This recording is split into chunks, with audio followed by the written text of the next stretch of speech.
take you to the story of Shakahola that has been going on for several weeks now, and we want to begin by looking at the status update. So far, it has been reported that 241 people have died, 91 have been rescued, 93 of whose DNA samples had been collected now have been matched. 19 family members have reunited with their loved ones, and 613 are those persons that are reported to still be missing, while 34 are the persons arrested so far and, of course, being pursued at the courts of law. In the meantime, the government has extended the dusk to dawn curfew at Shakahola and Chakama Ranch for 1 more month as search and rescue efforts extend beyond Shakahola forest. Interior Cabinet Secretary Professor Kithure Kindiki says the operation within the forest will continue until all victims are rescued.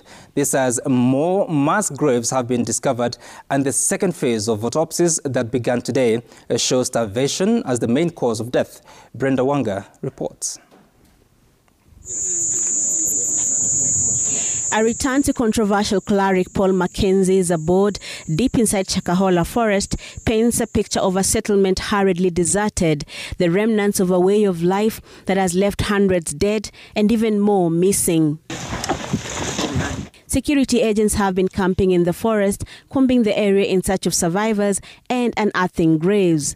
That exercise of exhumation has, for the second time since March, taken a break to pave way for the second round of autopsies on the second batch of 129 bodies exhumed. Today, 15 bodies were examined, 4 male and 11 female. We found that most of them were caused by starvation because the features we saw in the bodies were what we see in starvation.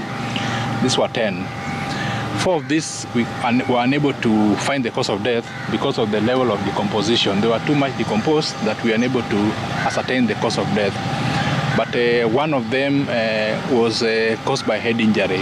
It was a female who we found had some bruises on the head. Of course, she still had the features of starvation, but the new features we saw were bruises of the head and also severe bleeding in the brain. While the autopsies continue, so will the search and rescue operations within Shakahola. The government says this exercise that will now take place around the clock will be enhanced with the opening up of more security roads within Shakahola, the expansion of the search area towards Tsavo East Forest and Galana Kulalo scheme, and the use of unmanned drones and more aircrafts. We will not interrupt the search and rescue, even for a moment, until when we are satisfied that we have exhausted the search and rescue. If anything, we want to upscale it. We want to make it even more systematic and more conclusive. The CS says exhumation of the bodies will continue once the autopsies are done. The search in the forest has since yielded even more areas of interest. Even the exercise of looking for graves, we believe is not complete, because some of those graves are not conspicuous. They had been tampered with, some of them. Others had been concealed by growing vegetation on top of them.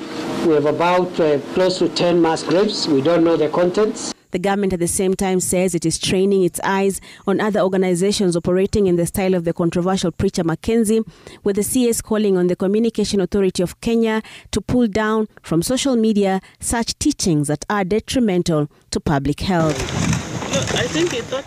Brenda Wanga, Citizen TV.